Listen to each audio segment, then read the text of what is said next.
میرا یہ قدم تمام اولیاء کرام کی گردن پر ہے۔ ایک مرتبہ محلہ حلبہ میں اپنے مہمان خانے میں وعظ فرماتے ہوئے حضور سیدنا غوث اعظم پر اچانک حالت کشف طاری ہوئی۔ آپ رحمت اللہ علیہ نے فرمایا، میرا یہ قدم ہر ولی اللہ کی گردن پر ہے۔ یہ ارشاد سن کر تمام اولیاء اللہ نے اپنی گردنیں جھکا دیں۔ صلحائے امت نے اس کی توضیح فرمائی ہے کہ آپ رحمت اللہ علیہ کے عہد مبارک اور بعد میں قیامت تک آپ کی عطا کے بغیر ولی اللہ ولایت کے درجے پر فائز نہیں ہو سکتا۔ سلطان الہند حضرت خواجہ معین الدین چشتی المعروف خواجہ غریب نواز اس وقت خراسان کے پہاڑوں پر مجاہدات میں مشغول تھے۔ انہوں نے بھی حضور سیدنا غوث اعظم کا ارشاد گرامی سن کر اپنی گردن جھکا دی اور یوں عرض گزار ہوئے، آپ کے قدمین شریفین میرے سر اور میرے آنکھوں پر ہیں۔ حضور سیدنا غوث اعظم فرماتے ہیں کہ میں 10 برس کی عمر میں اپنے شہر کے مکتب میں حصول علم کے لیے جایا کرتا تھا۔ اس وقت میرے ساتھ ملائکہ بھی ہوتے تھے جو میرے آگے پیچھے میری حفاظت کے لیے چلتے تھے۔ جب میں مدرسہ پہنچتا تو یہ منادی کرتے تھے، اللہ کے ولی کے لیے جگہ خالی کر دو۔ چنانچہ وہ میرے لیے جگہ خالی کر دیتے تھے۔ ایک مرتبہ میں نے ایک ایسے شخص کو دیکھا جس نے فرشتوں کی آواز سن کر کہا، جس میں کوئی مزاحمت نہ ہوگی، کہ یہ ایک نہایت معزز گھرانے کا فرد ہے اور عن قریب اس کو وہ عظمت حاصل ہوگی جس میں کوئی مزاحمت نہ ہوگی، اور اس کو ایسا قرب نصیب ہوگا کہ اس کو کوئی فریب نہ دے سکے گا۔ پھر 40 برس بعد میں نے اس شخص کو پہچانا۔ وہ شخص ابدالوں میں سے تھا۔ حضرت شیخ ابو سعود احمد بن بکر حریمی سے مروی ہے کہ حضور سیدنا غوث اعظم نے فرمایا کہ میں 55 سال تک تنہا عراق کے بیابانوں میں پھرتا رہا۔ میں لوگوں کو نہ جانتا، لوگ مجھے نہ جانتے۔ اسی دوران میرے پاس رجال الغیب اور جنات تشریف لاتے جنہیں میں طریقت اور اصول کی تعلیم دیتا تھا۔ ابتدا میں جب میں عراق میں داخل ہوا تو حضرت خضر میرے ہم سفر بنے، اور بعد میں اس وقت ان کو پہچانتا نہ تھا، اور اس کے ساتھ میرا معاہدہ ہوا کہ میں ان کے کسی حکم کی خلاف ورزی نہیں کروں گا۔ ایک مرتبہ انہوں نے مجھے ایک جگہ بیٹھنے کا حکم دیا اور میں اس جگہ 3 سال تک بیٹھا رہا۔ سال میں ایک مرتبہ حضرت خضر میرے پاس تشریف لاتے، فرماتے کہ یہی تیرا مقام ہے جہاں تجھے پہنچایا گیا ہے۔ اس عرصہ کے دوران تمام نفسانی خواہشات مجھ پر انسانی شکل میں وارد ہوئیں، لیکن اللہ عز و جل نے مجھے ہر موقع پر استقامت عطا فرمائی اور مجھے ان خرافات سے بچائے رکھا۔ ابتدا میں میرا نفس مجاہدہ کا کوئی طریقہ اختیار کرتا تو میں اس پر قائم ہو جاتا اور کسی چیز کو قبول نہ کرتا تھا۔ ایک طویل مدت تک اپنا گلا گھونٹتے ہوئے میں مدائن کے جنگلوں میں مجاہدات میں مشغول رہا۔ حضور سیدنا غوث اعظم فرماتے ہیں کہ میں نے اپنے نفس کو مختلف مجاہدوں، مختلف ریاضتوں اور مختلف مشقتوں میں ڈالے رکھا۔ 1 سال تک میں گری ہوئی چیزیں اٹھا کر کھاتا رہا، دوسرے سال پانی پر گزارا کیا، اور تیسرے سال نہ میں نے کچھ کھایا، نہ پیا اور نہ ہی سویا۔ ایک مرتبہ شدید سردی کی وجہ سے میں ایوان کسریٰ کے کھنڈرات میں سویا تو رات بھر میں 40 مرتبہ طبیعت خراب ہوئی۔ حضور سیدنا غوث اعظم فرماتے ہیں، ہر سال ایک بزرگ آتے اور وہ مجھے جبہ دے کر چلے جاتے۔ اسی طرح میں نے بے شمار طریقوں سے دنیا اور نفس سے چھٹکارا پانے کی کوشش کی۔ لوگ مجھے دیوانہ سمجھتے تھے۔ میں برہنہ جسم جنگلوں میں چلا جاتا اور کانٹوں پر لوٹتا شور مچاتا تھا۔ میرا تمام بدن سے خون جاری ہو جایا کرتا تھا اور لوگ مجھے اٹھا کر شفا خانے لے جایا کرتے، جہاں میری حالت مزید بگڑ جاتی۔ ایک وقت ایسا بھی آیا جب مجھ میں اور مردہ میں کوئی فرق نہ تھا۔ لوگ کفن لے کر آئے، غسال کو بلوایا کہ وہ مجھے غسل دے دیں۔ ابھی انہوں نے مجھے غسل دینے کے لیے تختہ پر ڈالا ہی تھا کہ میری حالت درست ہو گئی۔ میں اٹھ کھڑا ہوا۔ طریقت کی ان پرخطر راہوں میں نہ تو میں کبھی خوف زدہ ہوا اور نہ کبھی میرا نفس مجھ پر غلبہ پا سکا، اور نہ ہی دنیا کی آرائش مجھے حیران کر سکی۔ حضور سیدنا غوث اعظم فرماتے ہیں، شیطان نے میرے گرد بے شمار جال بچھائے۔ جب میں نے اس سے کہا کہ یہ کیا ہے تو اس نے کہا، یہ دنیاوی چیزیں ہیں اور میں ان جالوں سے تم جیسوں کو شکار کرتا ہوں۔ میں نے 1 سال تک شیطان کا مقابلہ کیا، اس کے بچھائے ہوئے تمام جالوں کو ختم کر دیا۔ اس کے بعد میرے سینے کو کھول دیا گیا اور مجھ پر بے شمار خلائق ظاہر ہوئے۔ حضور سیدنا غوث اعظم فرماتے ہیں میں نے دریافت کیا کہ یہ اللہ کیسے ہیں؟ جواب ملا کہ یہ خلق کے اسباب ہیں جو تم سے ملے ہوئے ہیں۔ میں سال بھر ان کی جانب متوجہ رہا یہاں تک کہ وہ مجھ سے جدا ہو گئے۔ جب مجھ پر میرا باطن ظاہر کیا گیا تو میں نے اپنے قلب کو بہت سے علائق سے ملوث پایا۔ میں نے دریافت کیا کہ یہ علائق کیا ہیں؟ جواب ملا یہ تمہارے ارادے، تمہارے اختیارات ہیں۔ چنانچہ 1 سال تک ان کی جانب متوجہ رہا کہ وہ مجھ سے دور ہو گئے۔ میرا قلب ان تمام غلاظتوں سے نجات پا گیا۔ پھر مجھ پر میرے نفس کو ظاہر کیا گیا، میں نے اس کا مشاہدہ کیا، مجھے معلوم ہوا اس کے ساتھ کچھ امراض اور بھی ہیں اور نفس کی خواہشات زندہ ہیں، نفس کا شیطان سرکش ہے۔ چنانچہ میں نے سال بھر پھر توجہ دلائی اور میرے نفس کے تمام امراض سرے سے ہی ختم ہو گئے اور اس کے شیطان نے کلمہ پڑھ لیا اور پھر میرے تمام امور اللہ کے لیے ہو گئے اور میں اپنی ہستی سے باہر نکل آیا۔ حضور سیدنا غوث اعظم فرماتے ہیں پھر میں توکل کے دروازے پر آیا تاکہ میرا مقصد پورا ہو، لیکن جب میں نے توکل کے دروازے پر پہنچا تو بے شمار لوگ موجود تھے۔ میں اس ہجوم کو چیرتا ہوا آگے بڑھا اور شکر کے دروازے پر پہنچ گیا، یہاں پر بھی لوگوں کا جمع غفیر موجود تھا، اس سے بھی چیرتا ہوا آگے بڑھا اور مشاہدہ کے دروازے پر پہنچ گیا اور یہاں پر موجود ہجوم کو چیرتا ہوا اندر داخل ہوا، حتیٰ کہ سب سے آخر میں مجھے فقر کے دروازے پر لایا گیا۔ فقر کا دروازہ خالی تھا۔ جب اس دروازہ میں داخل ہوا تو دیکھا جن جن چیزوں کو میں نے ترک کیا تھا وہ سب یہاں موجود تھیں۔ یہاں مجھے ایک بہت بڑے روحانی خزانے کی فتوحات سے نوازا گیا اور میرے لیے تمام دنیا کے خزانے کھول دیے گئے۔ مجھے روحانی عزت، دائمی فنا اور خالص آزادی عطا فرمائی گئی۔ میری تمام چیزیں جو میری ہستی اور میری صفات سب معدوم ہو گئیں اور میری ہستی کی جگہ کسی اور نے لے لی۔ حضرت شیخ ابو سعید مخزومی نے حضور سیدنا غوث اعظم کو خرقہ خلافت سے نوازا اور فرمایا اے عبد القادر، یہ وہ خرقہ ہے جو حضور نبی کریم صلی اللہ علیہ وسلم نے حضرت سیدنا علی المرتضیٰ کو عطا فرمایا، اور حضرت سیدنا علی المرتضیٰ نے یہ خرقہ حضرت خواجہ حسن بصری کو عطا فرمایا تھا، جس سے ہوتا ہوا یہ خرقہ مجھ تک پہنچا، اور یہ تمہاری امانت تھی جو میں نے تم تک آج پہنچا دی ہے۔ حضور سیدنا غوث اعظم نے جب خرقہ مبارک کو زیب تن کیا تو آپ پر بے شمار انوار و تجلیات کی بارش ہونا شروع ہو گئی۔ حضور سیدنا غوث اعظم نے حضرت شیخ ابو سعید مخزومی کے مدرسہ میں تدریسی فرائض سر انجام دینا شروع کر دیے۔ آپ کے لیے فی الحال تدریسی مصروفیات کے علاوہ کوئی کام نہ تھا۔ آپ کی شبانہ روز کی محنت سے آپ کے نام کا شعرہ کچھ ہی دنوں میں سارے بغداد میں پھیل گیا۔ طلبہ دور دراز کے علاقوں سے علم کے حصول کے لیے آنے لگے۔ طلبہ کی تعداد جب مزید بڑھنا شروع ہو گئی تو ارد گرد کے کئی مکانات کو خرید کر مدرسہ میں داخل کر لیا گیا۔ کتب سیر میں منقول ہے کہ 528 ہجری میں آپ مدرسہ نظامیہ کی وسیع عمارت تعمیر فرما چکے تھے۔ اس مدرسہ کی تعمیر میں آپ نے بحیثیت مزدور بھی حصہ لیا تھا۔ حضرت شیخ ابو الخشاب سے مروی ہے کہ میں جوانی میں جب علم نحو پڑھ رہا تھا تو لوگوں نے مجھے حضور سیدنا غوث اعظم کے پاس جانے کا مشورہ دیا، اور اس کی وجہ سے مجھے بھی اشتیاق ہوا کہ میں آپ کا واز سنوں۔ ایک مرتبہ کچھ لوگوں کے ہمراہ آپ کی مجلس میں دوستوں کے ہمراہ حاضر ہوا۔ آپ نے میری جانب توجہ کرتے ہوئے فرمایا ہماری صحبت اختیار کر لو۔ چنانچہ میں نے آپ کے فرمان کے مطابق آپ کی صحبت کو اختیار کر لیا۔ آپ نے مجھے علم نحو کے علاوہ علوم عقلیہ اور تقلد حاصل کیے جس سے مجھے کوئی واقفیت پہلے نہیں تھی۔ 1 سال کے عرصہ میں آپ کی نظر کرم سے میں نے وہ علوم حاصل کر لیے جو گزشتہ اتنی عمر گزارنے کے باوجود بھی مجھے حاصل نہیں ہوئے تھے۔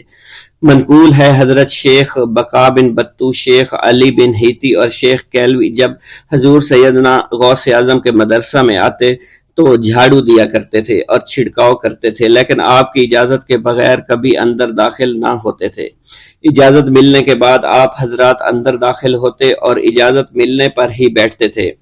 آپ سے امان طلب کرتے اور امان مل جانے کے بعد مؤدب ہو کر بیٹھ جاتے۔ جس وقت آپ کہیں جانے کا ارادہ کرتے تو یہ حضرات سواری کے ہمراہ چلتے۔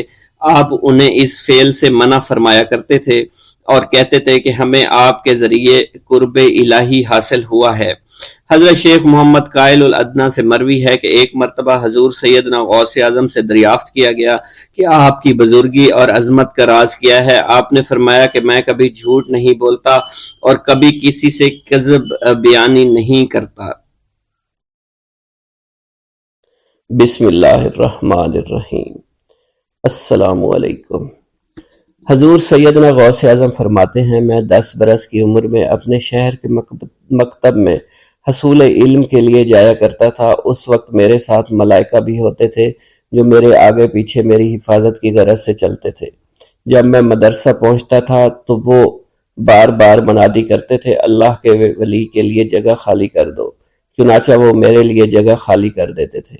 ایک مرتبہ میں نے ایک ایسے شخص کو دیکھا جس نے فرشتوں کی آواز سن کر کہا کہ یہ نہایت معزز گھرانے کا فرد ہے اور ان قریب اس کو وہ عظمت اور بزرگی حاصل ہوگی جس میں کوئی مزاحمت نہ ہوگی، اس کو ایسا قرب نصیب ہوگا کہ اس کو کوئی فریب نہ دے سکے گا۔ پھر 40 برس بعد میں نے اس شخص کو پہچانا، وہ شخص ابدالوں میں سے تھا۔ حضرت شیخ ابو سعود احمد بن ابی بکر سے مروی ہے، حضور سیدنا غوث اعظم نے فرمایا، میں 25 سال تک تنہا عراق کے بیابانوں میں پھرتا رہا۔ میں لوگوں کو نہ جانتا تھا، لوگ مجھے نہیں جانتے تھے۔ اسی دوران میرے پاس رجال الغیب اور جنات تشریف لائے جنہیں میں طریقت اور رسول اللہ کی تعلیم دیا کرتا تھا۔ ابتدا میں جب میں عراق میں داخل ہوا تو حضرت خضر میرے ہم سفر تھے اور میں انہیں اس وقت سے پہچانتا نہیں تھا۔ ان کے ساتھ میرا معاہدہ ہوا کہ میں ان کے کسی حکم کی خلاف ورزی نہیں کروں گا۔ ایک مرتبہ انہوں نے مجھے ایک جگہ بیٹھنے کا حکم دیا، میں اسی جگہ 3 سال بیٹھا رہا۔ سال میں ایک مرتبہ حضرت خضر میرے پاس تشریف لاتے اور فرماتے، یہی تیرا مقام ہے جہاں تجھے پہنچایا گیا ہے۔ اس عرصہ کے دوران تمام نفسانی خواہشات مجھ پر انسانی شکل میں وارد ہوئیں، لیکن اللہ نے مجھے ہر موقع پر استقامت عطا فرمائی اور مجھے ان خرافات سے بچائے رکھا۔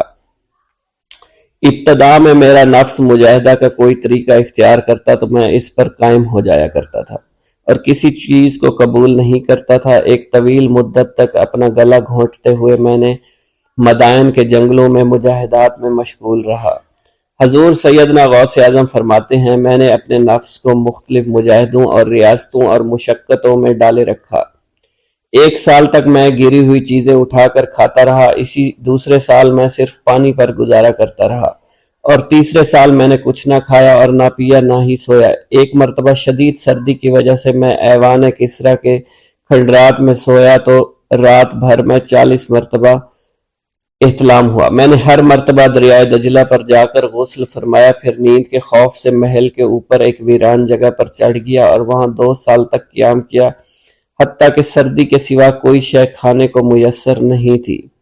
حضور سیدنا غوث اعظم فرماتے ہیں، ہر سال ایک بزرگ آتے اور وہ مجھے اونی جبہ دے کر چلے جاتے۔ اسی طرح میں نے بے شمار طریقوں سے دنیا اور نفس سے چھٹکارا حاصل کرنے کی کوشش کی۔ لوگ مجھے دیوانہ سمجھتے تھے، میں برہنہ جسم جنگلوں میں چلا جاتا، کانٹوں پر لوٹا شور مچایا کرتا، میرے تمام بدن سے خون جاری ہو جایا کرتا۔ لوگ مجھے اٹھا کر شفا خانے لے جایا کرتے جہاں میری حالت مزید بگڑ جایا کرتی۔ ایک وقت ایسا آیا جب مجھ میں اور مردہ میں کوئی فرق نہ تھا۔ لوگ کفن لے آئے اور غسال کو بلوایا کہ وہ مجھے غسل دے۔ ابھی انہوں نے مجھے غسل دینے کے لیے ایک تختہ پر لٹایا، میری حالت درست ہو گئی، میں اٹھ کھڑا ہوا۔ طریقت کی ان پرخطر راہوں میں نہ تو میں کبھی خوف زدہ ہوا، نہ کبھی میرا نفس مجھ پر غالب پا سکا اور نہ ہی دنیا کی آسائش مجھے حیران کر سکی۔ حضور سید غوث اعظم فرماتے ہیں، شیطان نے میرے گرد بے شمار جال بچھائے۔ جب میں نے ان سے کہا یہ کیا ہے، اس نے کہا یہ دنیاوی آلائشیں ہیں اور میں ان جالوں میں سے تم لوگوں کا شکار کیا کرتا ہوں۔ میں نے 1 سال تک شیطان کا مقابلہ کیا، اس کے بچھائے ہوئے تمام جالوں کو ختم کیا۔ اس کے بعد میرے سینے کو کھول دیا گیا اور مجھ پر بے شمار خلائق ظاہر ہوئے۔ حضور سیدنا غوث اعظم فرماتے ہیں، میں نے دریافت کیا کہ یہ اللہ ایک کیسے ہے؟ جواب ملا، یہ خلق کے اسباب ہیں جو تم سے ملے ہوئے ہیں۔ میں سال بھر ان کی جانب متوجہ رہا، یہاں تک کہ وہ مجھ سے جدا ہو گئے۔ جب مجھ پر باطن ظاہر ہوا تو میں اپنے قلب کو بہت سے علائق سے ملوث پایا۔ میں نے دریافت کیا یہ علائق کیا ہیں؟ جواب ملا یہ تمہارے ارادے، تمہارے اختیارات ہیں۔ چنانچہ 1 سال تک ان کی جانب متوجہ رہا، یہاں تک کہ وہ سب علائق مجھ سے دور ہو گئے اور میرا قلب ان غلاظتوں سے نجات پا گیا۔ حضور سیدنا غوث اعظم فرماتے ہیں پھر میں نے توکل کے دروازے پر آیا، میرا مقصد پورا ہو، لیکن جب میں توکل کے دروازے پر پہنچا بے شمار لوگ وہاں موجود تھے۔ میں ہجوم کو چیرتا بڑھا اور شکر کے دروازے پر پہنچ گیا، یہاں بھی لوگوں کا جمع غفیر موجود تھا، اسے بھی چیرتا آگے بڑھا اور مشاہدہ کے دروازے پر پہنچ گیا، یہاں پر موجود ہجوم کو بھی چیرتا ہوا اندر داخل ہوا، حتیٰ کہ سب سے آخر میں مجھے فقر کے دروازے پر لا دیا گیا۔ فقر کا دروازہ خالی تھا۔ جب میں اس دروازے میں داخل ہوا تو دیکھا جن جن چیزوں کو میں نے ترک کیا تھا وہ سب یہاں موجود تھی۔ یہاں مجھے ایک بہت بڑے روحانی خزانے کی فتوحات سے نوازا گیا، میرے لیے تمام دنیا کے خزانے کھول دیے گئے، مجھے روحانی عزت، دائمی غنا اور خالص آزادی عطا فرمائی گئی۔ میری تمام چیزیں جو میری ہستی اور میری صفات سب معدوم ہو گئی تھی، وہ میری ہستی کی جگہ کسی اور نے لے لی تھی۔ حضرت شیخ ابو سعید مخزومی نے حضور سیدنا غوث اعظم کو خرقہ خلافت سے نوازا اور فرمایا اے عبد القادر، یہ وہ خرقہ ہے جو حضور نبی کریم صلی اللہ علیہ وسلم نے سیدنا علی المرتضیٰ کو عطا فرمایا۔ سیدنا علی المرتضیٰ نے یہ خرقہ خواجہ حسن بصری کو عطا فرمایا، جس سے ہوتا ہوا یہ مجھ تک پہنچا، اور یہ تمہاری امانت تھی جو میں نے تم تک پہنچا دی۔ حضور سیدنا غوث اعظم نے جب خرقہ مبارک کو زیب تن کیا تو آپ پر بے شمار انوار و تجلیات کی بارش ہونا شروع ہو گئی۔ حضور سیدنا غوث اعظم کے صاحبزادے حضرت شیخ سید عبد الرحمن فرماتے ہیں کہ والد بزرگوار اپنے وعظ کے دوران الحمدللہ رب العالمین کہہ کر خاموش ہو جاتے اور دوبارہ کہہ کر سکوت فرماتے تھے، اور تیسری مرتبہ کہنے کے بعد کچھ دیر توقف فرماتے، اور آپ کی محفل میں تمام اولیاء حاضر و ناظر اور خاموش ہو جایا کرتے تھے۔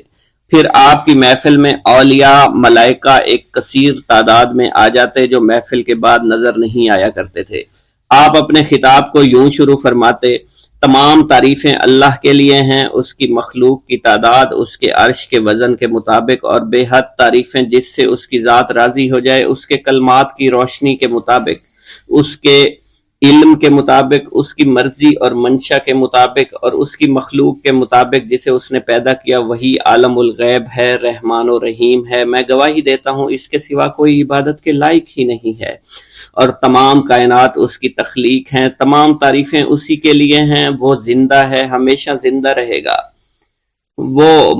اسے موت نہیں آتی بلکہ وہ مارتا ہے، تمام بھلائیاں اسی کے لیے ہیں، اور واحد ہے، یکتا ہے، کوئی شریک نہیں ہے، کوئی وزیر نہیں ہے، اس نے نہ کسی کو جنا ہے اور نہ ہی اسے کسی نے جنا ہے، وہ بلند و بالا ہے، اس جیسا کوئی نہیں۔ میں اس کی گواہی دیتا ہوں حضور نبی کریم صلی اللہ علیہ وآلہ وسلم اللہ کے رسول، اللہ کے پیغمبر ہیں، وہ تمام مخلوقات سے افضل ہیں۔ اللہ عز و جل نے ان کی ہدایت دے کر ان کو بھیجا تاکہ وہ دین اسلام کو تمام ادیان پر بلند کریں، خواہ مشرکین اس کو برا سمجھیں۔ اللہ راضی ہو خلیفہ اول حضرت سیدنا ابو بکر صدیق سے، جن کی تائید حق کے ساتھ تھی، جن کو حضور نبی کریم نے عقیق کا لقب دیا، جو پاک تھے، پاکیزہ نسل سے تعلق رکھتے تھے، جنہوں نے ہر موقع پر حضور نبی کریم صلی اللہ علیہ وسلم کی حمایت کی اور ان کی تصدیق فرمائی، اور اب بھی نبی کریم کے ہمراہ ابدی آرام فرما رہے ہیں۔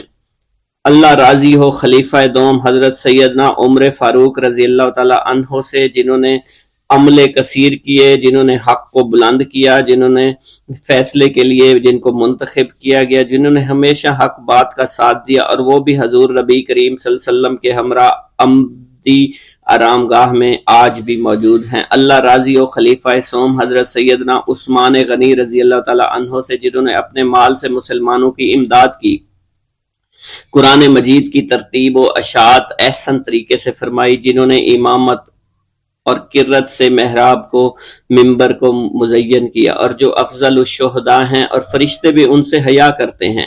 اللہ راضی ہو خلیفہ چہارم حضرت سیدنا علی المرتضیٰ سے جو شجاعت و جواں مردی میں بے مثل ہیں، حضور نبی کریم صلی اللہ علیہ وسلم کے چچا زاد بھائی اور داماد ہیں، آپ دین اسلام کے امام و عالم ہیں، اور جن کے لیے حضور نبی کریم صلی اللہ علیہ وسلم نے فرمایا کہ میں تم پر فدا ہو جاؤں۔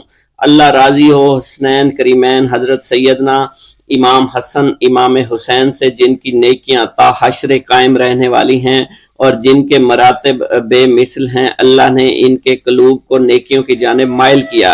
اے اللہ تو ہمارے رازوں اور دلی کیفیات سے واقف ہے، ہمیں ہر عمل کرنے اور برائی سے بچنے کی توفیق عطا فرما، اور ہمیں گناہوں کی لذت سے بچا، ہمیں اپنے ما سوا سے محفوظ رکھ اور اپنی مشغولیت عطا فرما۔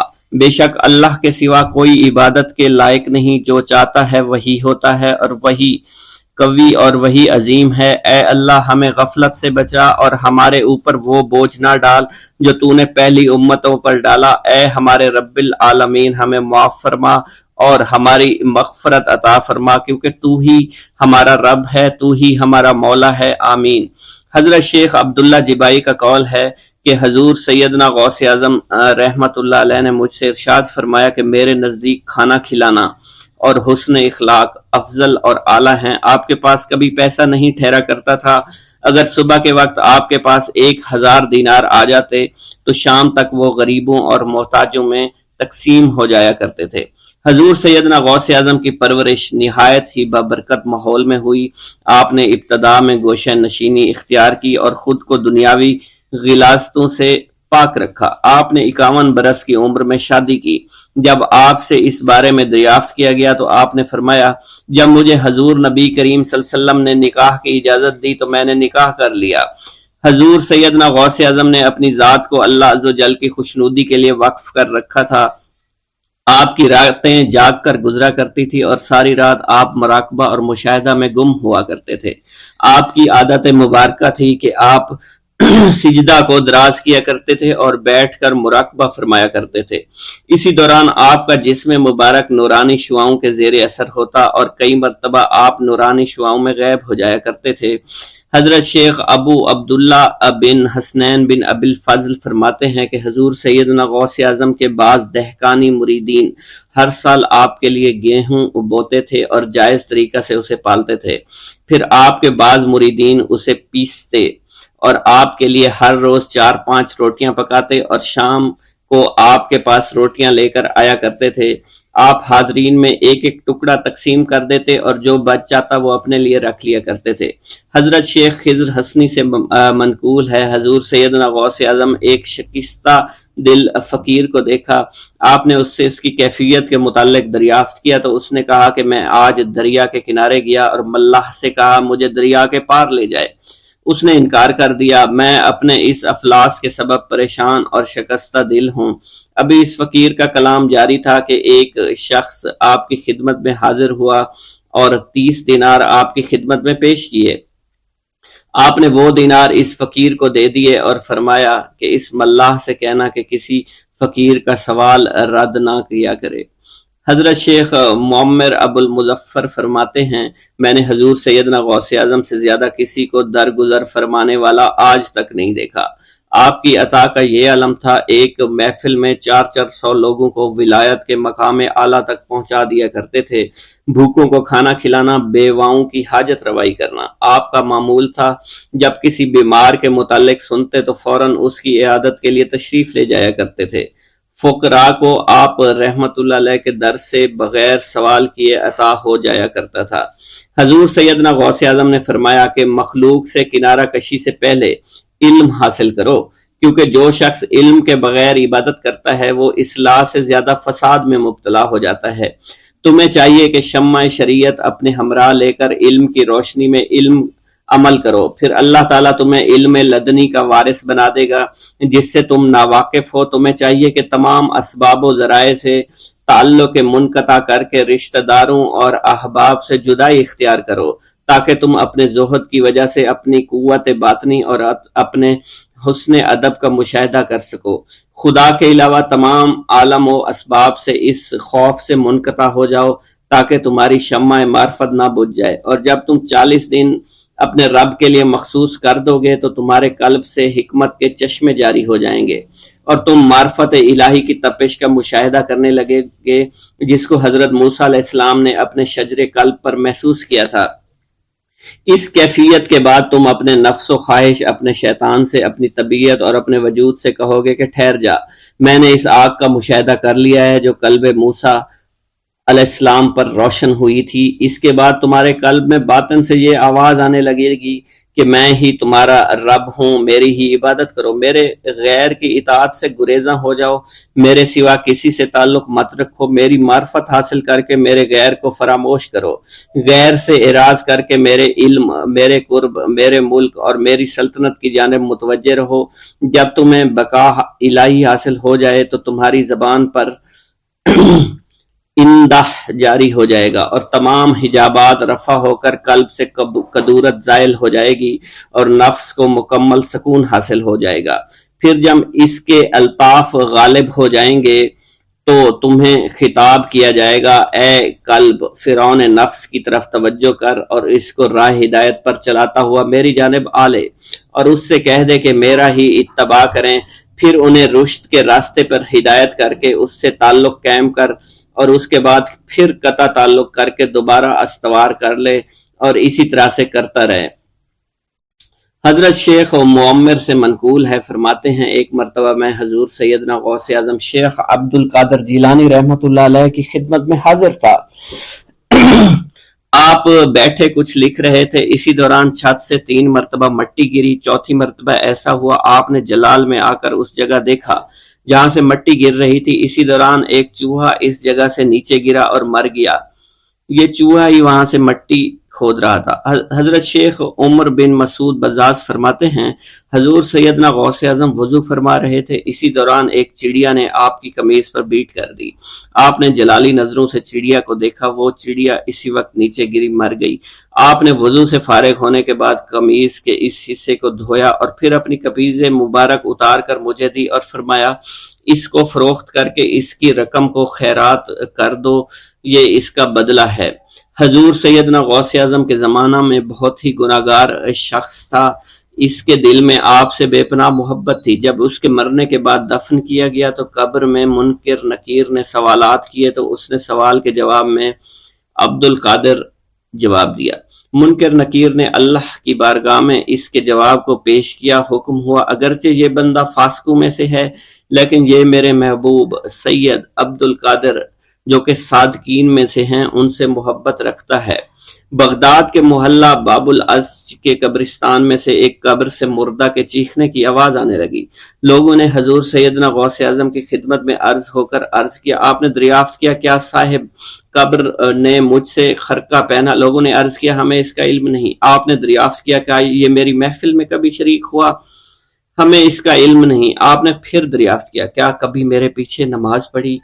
نہیں معلوم۔ آپ نے مراقبہ فرمایا اور آپ کے چہرہ مبارک پر جلالیت کے آثار نمودار ہو گئے۔ بعد ازاں آپ نے چہرہ مبارک پر وقار ظاہر ہوا اور آپ نے فرمایا کہ اس شخص نے میری زیارت کی، مجھ سے حسن ظن رکھا، اسی وجہ سے اللہ نے اس پر رحم فرما دیا ہے، چنانچہ اس کے بعد کبھی قبر سے آواز نہیں آئی۔ منقول ہے حضرت شیخ ابو الحسن علی بن وہب ازجی بیمار ہو گئے، حضور سیدنا غوث اعظم عیادت کے لیے تشریف لائے تو آپ نے وہاں ایک قمری اور ایک کبوتری کو دیکھا۔ حضرت شیخ ابو الحسن نے آپ سے عرض کی کہ یہ کبوتری 6 ماہ سے انڈے نہیں دے رہی اور قمری 9 مہینے سے بول نہیں رہی۔ آپ نے کبوتری سے فرمایا تو اپنے مالک کو فائدہ پہنچا اور قمری سے فرمایا تو اپنے خالق کی تسبیح کر۔ چنانچہ قمری نے اسی وقت کوکو کرنا شروع کر دیا، یہاں تک کہ بغداد کے لوگ اس کی آواز سننے کے لیے جوق تر جوق جمع ہونا شروع ہو گئے اور کبوتری نے بھی انڈے دے دیے اور ان سے بچے نکلے۔ ایک گاؤں کے بارے میں کہا جاتا تھا کہ جہاں قدرت کی بے پناہ نعمتیں تھیں، اللہ پاک نے وہاں کے لوگوں کو مالا مال کیا ہوا تھا۔ ایسی نعمتیں کہ جن نعمتوں کو دیکھ کر انسان اکثر مغرور ہو جایا کرتے ہیں، مگر وہاں پر کچھ مسلمان تھے اور سب سے بڑی اور بری بات یہ تھی کہ وہاں کے تمام لوگ کافر تھے۔ وہ کفار اپنی دولت پر بہت فخر کیا کرتے تھے کیونکہ ان میں ہر ایک انسان بہت دولت مند تھا۔ ہر ایک کے پاس بے بہا پیسے تھے، کسی کو پیسوں کی کمی نہیں تھی۔ وہاں کے سردار کی ایک اکلوتی بیٹی تھی جس کو سردار بے پناہ پیار کرتا تھا۔ اس سردار کی بیٹی بے پناہ مغرور، ظالم، گھمنڈی تھی۔ وہاں پر غریب لوگ صرف مسلمان ہی تھے، تمام کافر ایک دوسرے کی مدد کیا کرتے تھے، لیکن مسلمانوں کی مدد کرنے والا وہاں پر کوئی نہ تھا۔ وہاں پر انہیں کوئی دیکھنے والا نہ تھا۔ سردار کی بیٹی کو کالے جادو میں خوب مہارت حاصل تھی، اور وہ جادو کی وجہ سے وہاں پر رہنے والے غریبوں پر بہت ظلم کیا کرتی تھی۔ تمام مسلمان اس سے بے حد پریشان تھے اور وہ لوگوں کو غلام بناتی اور مزدور بناتی تھی۔ اگر ان میں کوئی اس کی بات نہ مانتا تو اس کو قیدی بنا کر اپنے اشاروں پر نچایا کرتی تھی۔ اس بستی میں چونکہ اکا دکا مسلمان تھے جن کا کوئی پرسان حال نہیں تھا، کوئی بھی ان کو بچانے والا نہیں تھا۔ جب وہ سردار کی بیٹی کے ظلم حد سے بڑھ گئے تو مسلمانوں میں سے ایک بوڑھے شخص نے اللہ کے حضور گڑ گڑا کر دعائیں کی، اے اللہ، ہمارے چند نسلیں جو یہاں پر بچی ہوئی ہیں، ان نسلوں کو تو بچا لے۔ یہ سردار کی بیٹی جس نے ہمارا جینا دشوار کر رکھا ہے، یہاں کوئی بھی انسان ہمارا حال نہیں پوچھتا، اور نہ ہی ہمارے پاس مال و دولت ہے، اور نہ ہی ہمارے پاس جسمانی طاقت بچی ہے۔ یا اللہ، ہمارے لیے کوئی ایسا بندہ بھیج جو نہ صرف طاقتور ہو بلکہ اس جادوگرنی یعنی سردار کی بیٹی کو بھی ہرا سکے۔ اللہ رب العزت نے اس بوڑھے کی دعا کو قبول فرمایا اور یوں اس جگہ پر ایک اللہ والے کو بھیج دیا، اور وہ اللہ والے ایسے ہی بستی میں داخل نہیں ہوئے بلکہ ایک دن کچھ عجیب واقعہ ہوا۔ ان کافروں کا سردار جنگل میں سیر سپاٹے کرتے ہوئے نکلا تھا، بڑی شان سے چلتا ہوا وہ سفر کر رہا تھا۔ اچانک ایک زہریلا سانپ اس کے سامنے آیا۔ اس زہریلے سانپ نے بادشاہ کو ڈس لیا اور وہ بے ہوش ہو کر زمین پر گر پڑا اور تڑپنے لگا۔ اس کے جو ساتھی تھے انہوں نے جب اپنے سردار کو یوں تڑپتا ہوا دیکھا اور سردار کی غیر حالت دیکھی تو کہ جسے ایک زہریلے سانپ نے کاٹ لیا ہے، تو وہ فوراً اسے اٹھا کر گھر لے آئے تاکہ اسے بچانے کے لیے کچھ کیا جا سکے۔ اس لڑکی نے اپنے باپ کی جب یہ حالت دیکھی تو اپنے آس پاس کے بڑے بڑے حکیموں کو بلایا، لیکن عجیب بات یہ تھی کہ لاکھ کوشش کے باوجود زہر نکالنے میں سارے ناکام ہو رہے تھے، اور زہر تیزی کے ساتھ اس کے جسم میں پھیلتا چلا جا رہا تھا۔ لیکن اسی وقت وہاں ایک درویش کی آمد ہوئی، ایک اللہ والے آئے، ان اللہ پاک نے اس مقصد کے تحت وہاں بھیجا تھا۔ اس اللہ کے ولی نے سردار کے گھر پر پہنچ کر دروازے کو کھٹکھٹایا۔ نوکروں نے پوچھا کون ہو، کس سے ملنا ہے؟ اس نے کہا میں نے سنا ہے کہ یہاں کے سردار کو سانپ نے ڈس لیا ہے۔ نوکر کہنے لگے کہ تمہیں کیسے پتا چلا کہ یہاں کے سردار کو سانپ نے ڈس لیا ہے؟ تم تو ہمیں اجنبی لگتے ہو، ہم نے تمہیں آج تک یہاں نہیں دیکھا ہے۔ اس نے کہا میں مسافر ہوں اور مجھے خبر ملی ہے کہ یہاں کے سردار کو ایک زہریلے سانپ نے ڈس لیا ہے اور کوئی بھی اس کا علاج نہیں کر پا رہا۔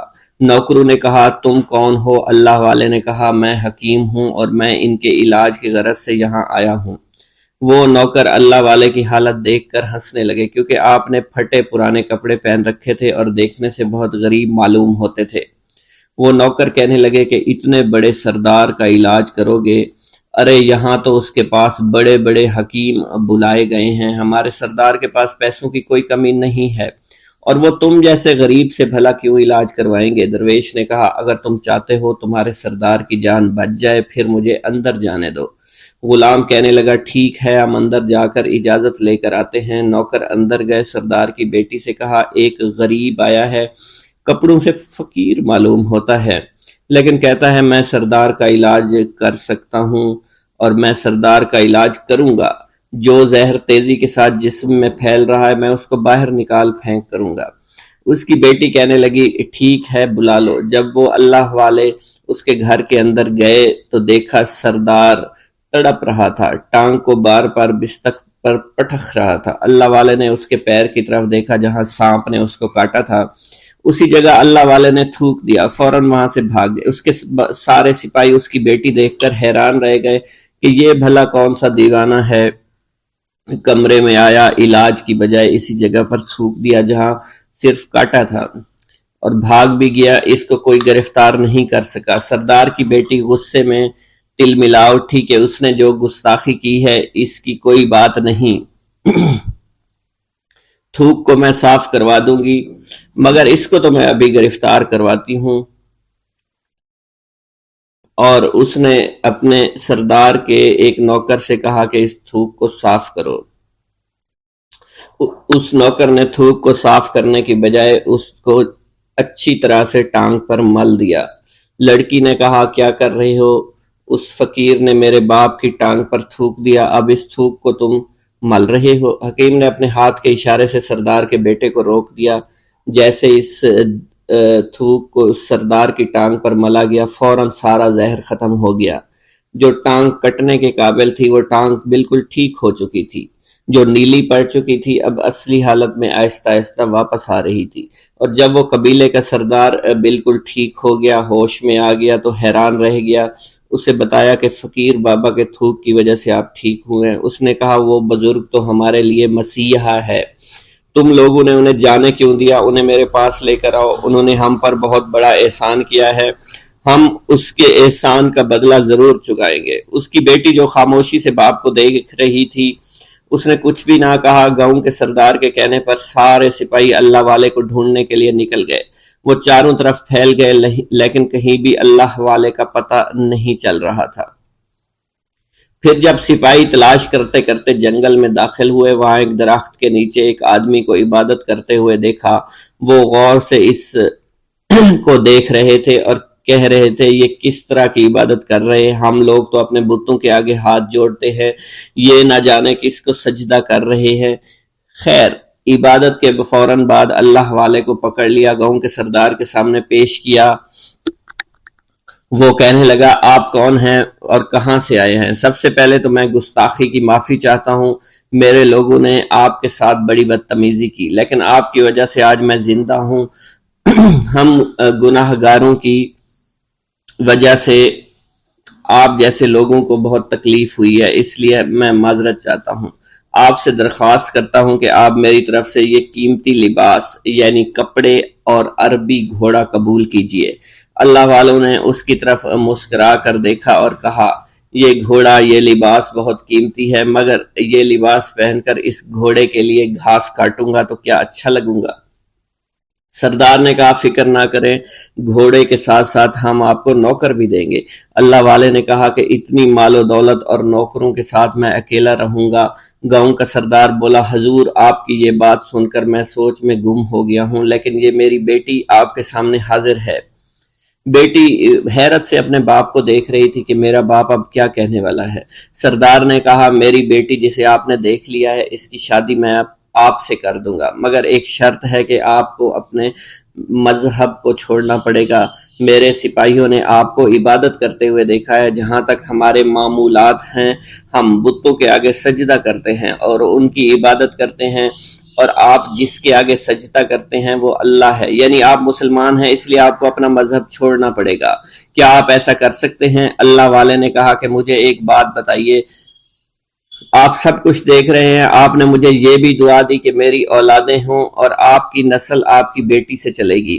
مجھے ایک بات بتائیں، اگر ان بچوں میں سے کسی بچے کو خدا نہ خواستہ کچھ ہو گیا تو کس کو رونا پڑے گا؟ سردار نے جواب دیا اگر خدا نہ خواستہ کچھ ایسا ہوا تو رونا مجھ کو ہی پڑے گا۔ اللہ والا نے مسکرا کر کہا اگر یہ سارا مال لے کر مجھے رونا ہی پڑا تو آپ اپنا گھوڑا، اپنی دولت، اپنی بیٹی، ہر چیز اپنے پاس رکھ لو۔ میں خوش ہوں، میں مسلمان ہوں، میں ٹھیک ہوں۔ اگر یہ تمام چیزیں لے کر مجھے اپنا محلہ چھوڑنا پڑے تو میں اپنی جان دے کر بھی اپنے مذہب کو نہیں چھوڑوں گا۔ جس طرح آپ نے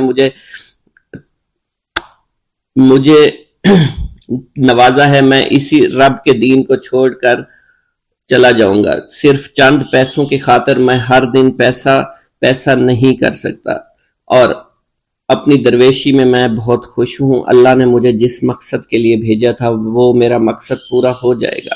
گاؤں کے سردار نے پوچھا، یہ کہہ کر وہ اللہ والے جانے لگے تو سردار نے درویش کو رک جانے کا کہا اور کہنے لگے میں نے مال دے کر تمہیں آزمایا اور تمہیں پر رکھا، لیکن تم اپنے مذہب کو چھوڑنے پر راضی نہیں ہو۔ اگر تم یہی سب کرنے آئے تھے تو تمہیں اس بات کا ڈر نہیں؟ کیا تم نہیں جانتے ہم کتنے طاقتور ہیں، اور میری بیٹی اپنے عمل میں اتنی ماہر ہے کہ تمہیں یہاں کھڑے کھڑے ابھی جنگلی جانور بنا سکتی ہے۔ اللہ والے نے کہا کہ اس نے جنگلی جانور کمزور لوگوں کو بنایا ہوگا، یہ مجھے جانور بنا کر تو دکھائے۔ اس سے پہلے کہ گاؤں کا سردار اپنی بیٹی سے کچھ کہتا کہ اس پر وار کرو، اللہ والے نے جادوگرنی پر ایسی پھونک ماری کہ وہ اسی وقت ایک بہت بڑی چھپکلی بن گئی۔ وہ کچھ بھی نہیں کر پا رہی تھی، وہ چھپکلی اتنی بڑی تھی کہ وہاں پر جتنے بھی انسان کھڑے تھے ان سب میں سب سے زیادہ اونچا اس کا قد تھا۔ وہ چھپکلی اللہ والے کے پاس آئی، اپنا زہر اس پر اگلنا چاہتی تھی کہ اسی وقت اس نے اس کے منہ پر تھوک دیا۔ تھوکنے کی دیر تھی، وہ چھپکلی جلنے لگی، اور جس سے گرمی کی وجہ سے اس کا چہرہ پگھل رہا تھا، اس کا چہرہ جل کر کالا ہو چکا تھا۔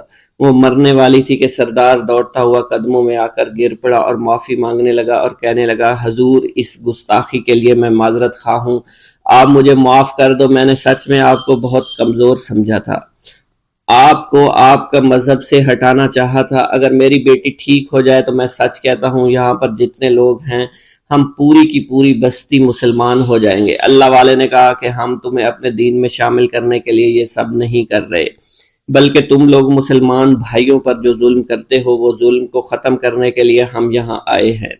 ہمارے دین میں جبر اور ظلم نہیں۔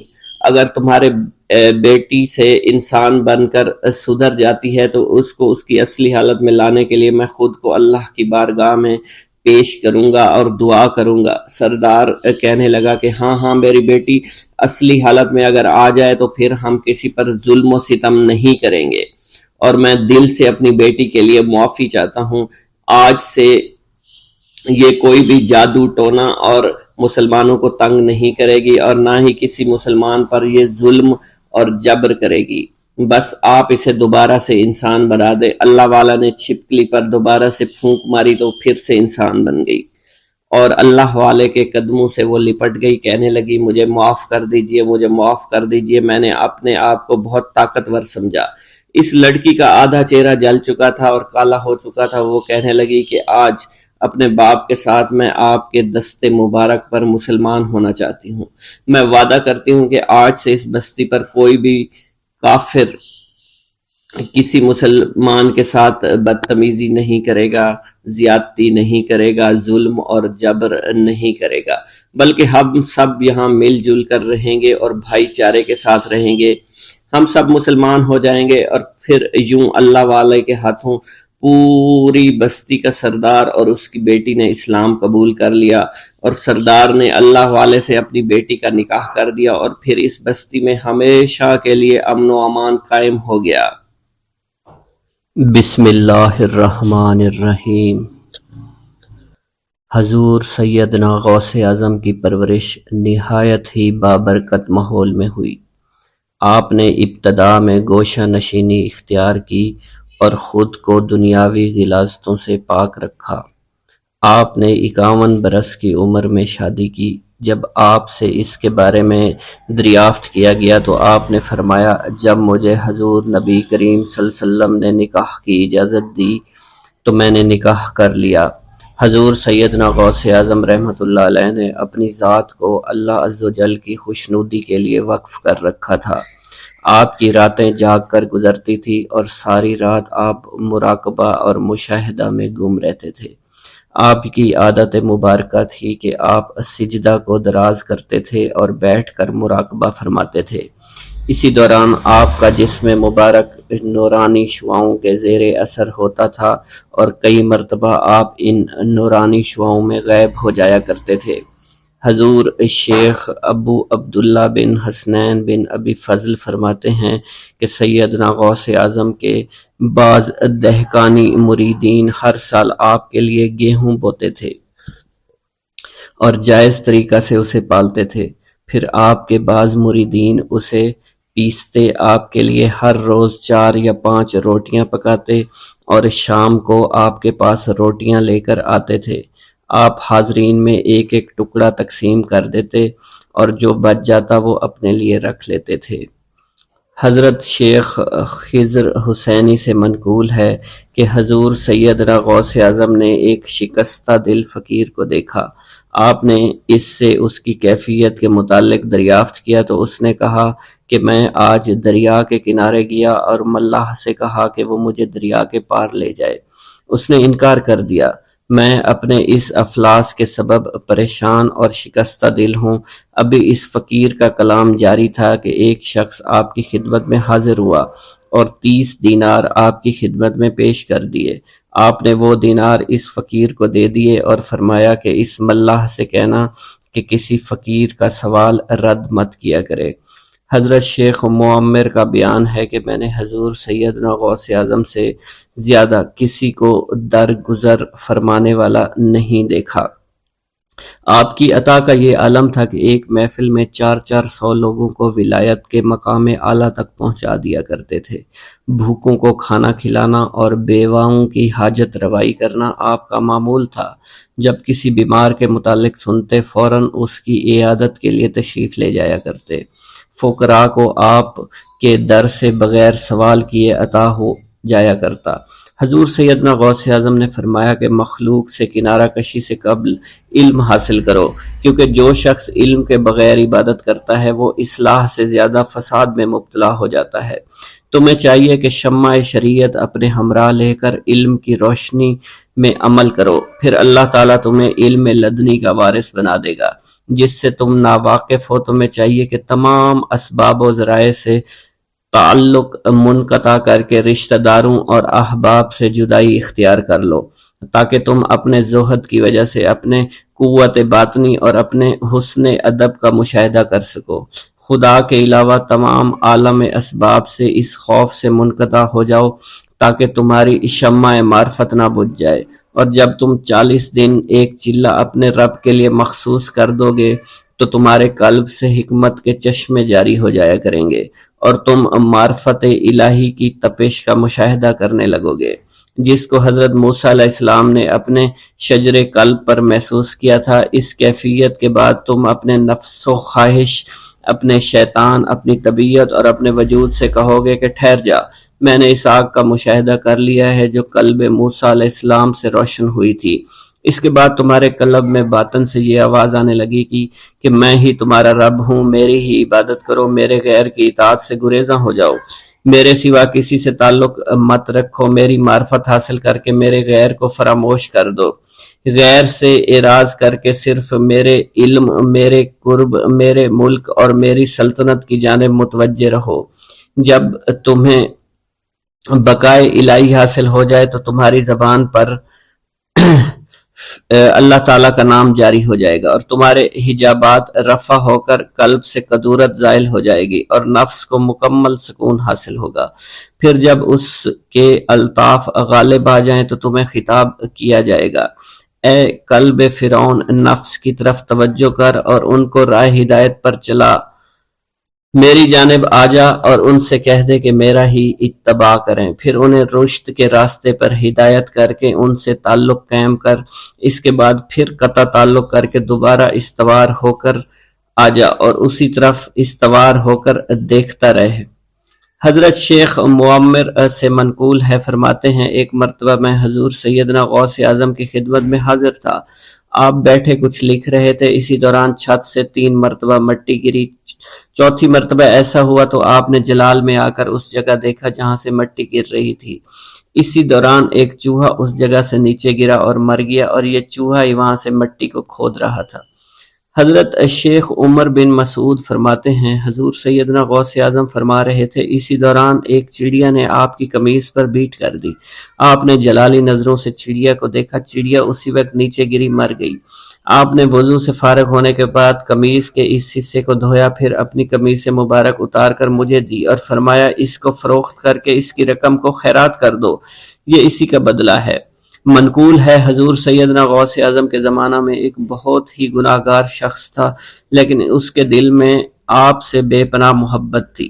جب اس کے مرنے کے بعد اس کو دفن کیا گیا تو قبر میں منکر نکیر نے سوالات کیے، تو اس نے ہر سوال کے جواب میں شیخ عبد القادر کہا۔ منکر نکیر نے اللہ کی بارگاہ میں اس کے جواب کو پیش کیا تو حکم ہوا اگرچہ یہ بندہ فاسقوں میں سے ہے لیکن یہ میرے محبوب جو کہ صادقین میں سے ہیں ان سے محبت رکھتا ہے۔